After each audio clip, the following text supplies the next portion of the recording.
Queridos irmãos,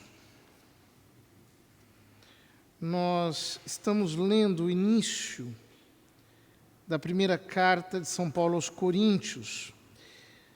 A liturgia começou a nos apresentar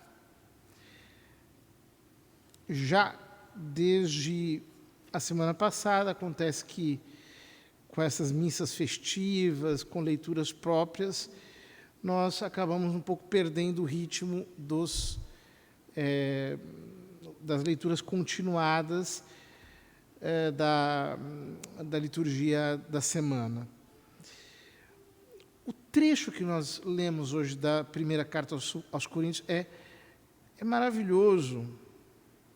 É um desses trechos que nos fala exatamente do ponto de chegada que nós devemos atingir em nossa vida espiritual. São Paulo compara o espírito do homem com o espírito de Deus. E ele diz: o espírito esquadrinha tudo, mesmo as profundezas de Deus. E aí ele diz: quem dentre os homens conhece o que se passa no homem, senão o espírito do homem que está nele? Assim também ninguém conhece o que existe em Deus, a não ser o Espírito de Deus. Ou seja, para que nós entendamos a profundeza do esquadrinhamento que o Espírito de Deus faz em Deus, ele utiliza como ponto de comparação o espírito do homem, uma vez que o nosso espírito sabe o que está dentro de nós. E ele diz: nós não recebemos o espírito do mundo, mas recebemos o espírito que vem de Deus para que conheçamos os dons da graça que Deus nos concedeu. Quando ele fala espírito do mundo, então nós já temos aqui 3 espíritos. Está falando do espírito de Deus, do espírito do homem e do espírito do mundo. Que espírito do mundo é esse? O próprio São Paulo explica na carta aos Efésios que a nossa luta não é contra a carne e o sangue, mas contra as forças pneumáticas, as forças espirituais do mal que estão nas regiões celestes. Ou seja, ele está falando da ação demoníaca, dos demônios. Mas, ao mesmo tempo, está falando da ação demoníaca enquanto manifestada naquilo que nós temos por cultural, quase que por ambiental, quase que por estrutural. Ou seja, são maneiras de pensar que não nascem de Deus, mas nascem do homem, em sua inspiração diabólica, ou seja, dissociativa de Deus. Ele diz: nós não recebemos o espírito do mundo, mas recebemos o espírito que vem de Deus para que conheçamos os dons da graça que Deus nos concedeu. Ou seja, o espírito do homem recriado por Deus no batismo e dirigido pelo Espírito Santo tem uma finalidade, que é discernir os dons da graça. Ou seja, nós temos que, como que nos enamorar dos dons da graça, da fé, da esperança, da caridade, dos dons do Espírito Santo, das virtudes infusas. Nós vamos saborear essas riquezas espirituais. Desses dons também falamos, não com palavras ensinadas pela sabedoria humana, mas com a sabedoria aprendida do Espírito. Assim ajustamos uma linguagem espiritual às realidades espirituais. É impressionante isso. Porque São Paulo demonstra aqui que, se nós tentamos traduzir a fé teologal, a fé sobrenatural, numa linguagem humana, nós não conseguiremos transmiti-la. Nós precisamos aprender uma linguagem espiritual. Isso é o que acontece quando nós aprendemos efetivamente o ministério da palavra na dimensão do Espírito. Ou seja, quando nós aprendemos a falar de modo espiritual das coisas espirituais, quando nós recebemos de Deus a graça de dizer as graças de Deus. O pregador não pode ser alguém que simplesmente aprendeu, por exemplo, uma sabedoria humana numa faculdade, em livros de teologia ou em estudos de retórica, e que tenta, de alguma maneira, moldar as realidades espirituais através desses recursos, porque ele não conseguirá chegar ao espírito do ouvinte. Não terá testificação sobrenatural que só Deus sabe dar dentro do nosso espírito. Como diz São Paulo, o próprio Espírito testifica ao nosso espírito que somos filhos de Deus. Ou seja, o pregador é alguém que tem que aprender a falar espiritualmente das coisas espirituais. É por isso que a pregação não é simplesmente um recurso de tipo oratório. Existem pessoas que podem ser excelentes oradores, podem ter uma retórica impressionante, mas serão um fracasso do ponto de vista da pregação, porque irão pregar de modo humano. Não irão usar uma linguagem espiritual dada por Deus viva, que penetra, não serão capazes de sentir, digamos assim, Deus e as suas sugestões, as suas insinuações, as suas inspirações, aquilo que de maneira viva Ele fala para nós, para que nós possamos, digamos assim, falar exatamente guiados por Ele. Ele diz, o homem psíquico. Aqui, o homem psíquico, quer dizer, o homem espiritual. O texto do lecionário até explica, ele descompacta esse conceito. O texto grego diz apenas, o homem psíquico não aceita o que é do Espírito de Deus. Mas o texto aqui do lecionário diz, o homem psíquico, o que fica no nível de suas capacidades naturais, não aceita o que é do Espírito de Deus. Quem é o homem psíquico? O homem psíquico é um homem que decaiu do nível sobrenatural para o nível natural. É o homem que caiu do nível da fé sobrenatural para o nível da natureza. E que é movido por aquilo que tem a ver com as moções da natureza. Então, por exemplo, o homem espiritual é alguém que se move por fé, esperança e caridade. É o homem que recebe de Deus. É o homem cujo coração é simples nas mãos de Deus e que, portanto, é maleável ao Espírito Santo. O homem natural, ele se alegra com as coisas naturais. Então, por exemplo, quando é para Deus, tudo é difícil. A gente diz, não, poxa vida, a gente se desanima. Não, isso aqui, poxa, é demais, a gente vai se arrastando, a gente se sente sacrificado. Mas para aquilo que é da carne, para aquilo que é da natureza, a gente se ilude.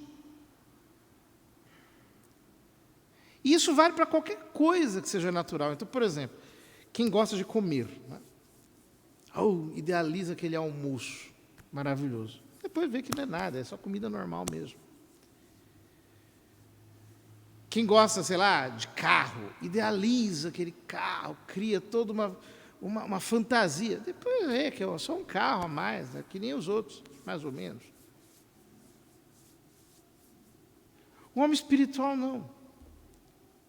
Ele sonha os sonhos de Deus, ele se enamora com os amores de Deus, ele se envolve com a presença de Deus, ele respira Deus, fé, esperança, caridade, ele está entre os dons do Espírito Santo.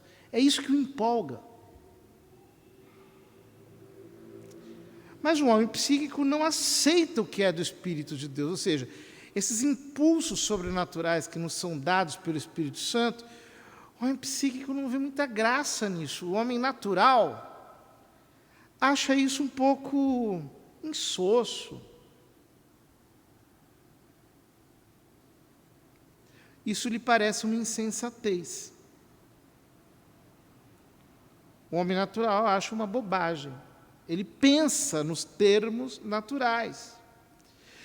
Diz São Paulo, ele não é capaz de conhecer o que vem do Espírito. Porque tudo isso só pode ser julgado com a ajuda do mesmo Espírito. Então, do ponto de vista sobrenatural, ele está cego, surdo, obtuso, está com a percepção entupida. E não importa que ele diga algo que seja correto e até espiritual. É interessante isso. O Evangelho nos diz que Jesus pregava, falava como quem tem autoridade, ele vai à sinagoga, à casa da palavra. Lá havia um homem possuído por um espírito de um demônio impuro. No Novo Testamento, o espírito impuro tem a ver com os espíritos que levam um homem para os pecados da natureza. E este endemoniado gritou em alta voz: o que queres de nós, Jesus Nazareno? Vieste para nos destruir? Eu sei quem tu és. Tu és o Santo de Deus. Jesus o ameaçou, dizendo: cala-te e sai dele. Então o demônio lançou o homem no chão. Ou seja,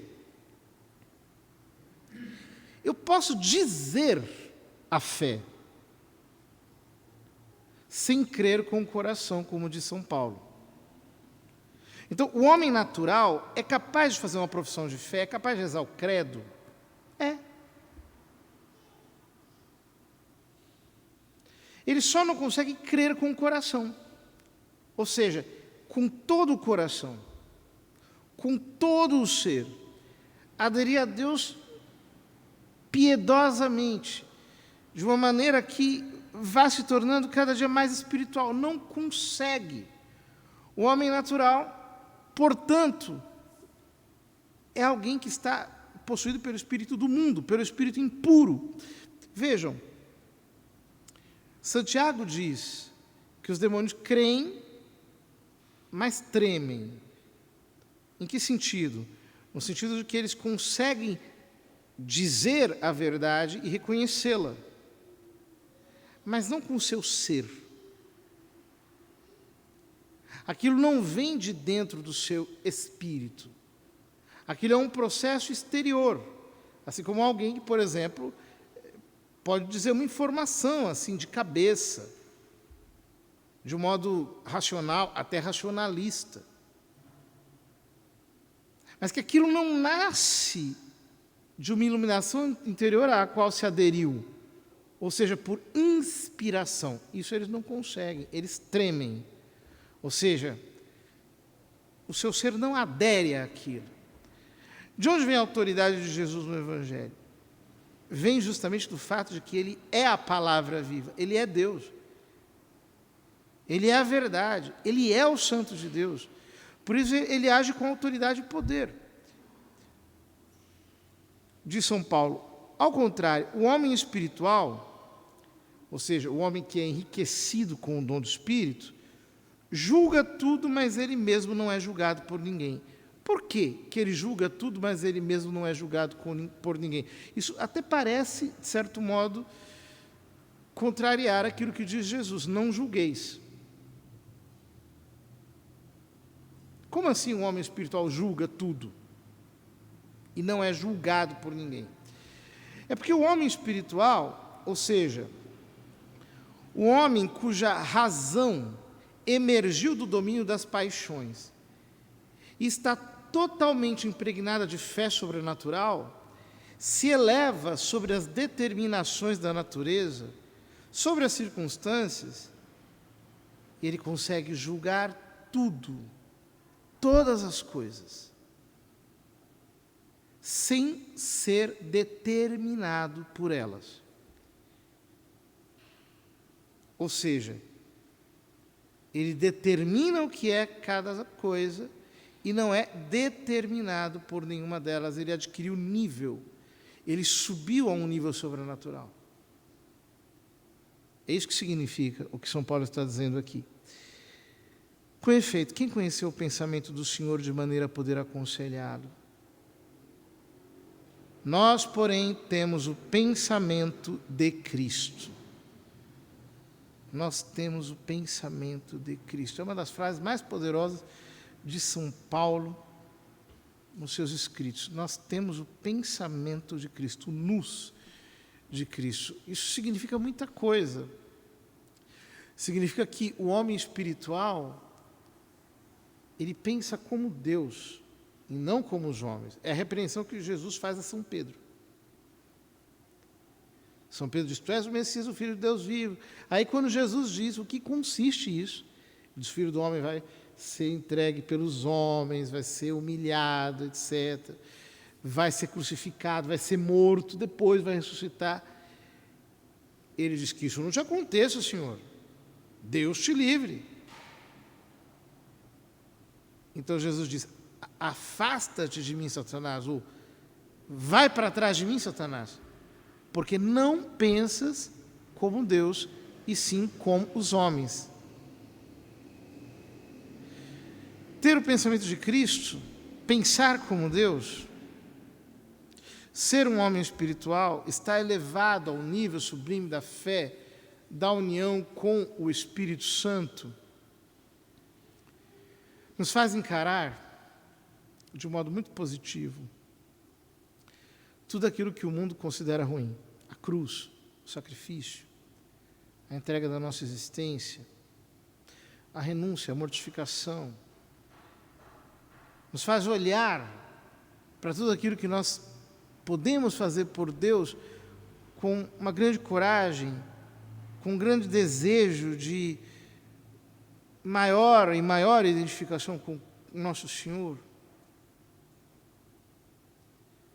Queridos irmãos, nós temos que expulsar de nós todo o demônio impuro. E nós fazemos isso toda vez que nós reformamos a nossa maneira de pensar e, deixando o nível natural, subimos ao sobrenatural. Ao invés de buscarmos as nossas vontades, buscamos a vontade divina. Ao invés de seguirmos as nossas pulsões, seguimos os impulsos que nos são dados pela graça. E isso todos nós podemos verificar de um modo muito simples. Muito simples. Será que nós não decaímos na nossa vida espiritual? Será que não diminuiu a qualidade da nossa intimidade com Deus, da nossa oração, o fervor do nosso amor ao Senhor, a simplicidade, a pureza do nosso ser diante dEle, a luz que vem dEle não parece ter diminuído dentro de nós? Quantos, depois de passada essa pandemia, que ainda está por terminar, não podem dizer: minha devoção diminuiu, meu amor foi como de todo mundo, para o ralo. A minha devoção decaiu. Como nós somos fracos, como nós nos deixamos levar pelo espírito do mundo, como o frio do ambiente não sequestrou o nosso ser. O homem espiritual julga todas as coisas e não é julgado por ninguém. Ele está por cima de tudo isso. Que o Senhor nos leve a essa posição e assim nós seremos menos influenciados pelo ambiente e, pelo contrário, nós influenciaremos o ambiente com a autoridade de Cristo, com o poder de Deus.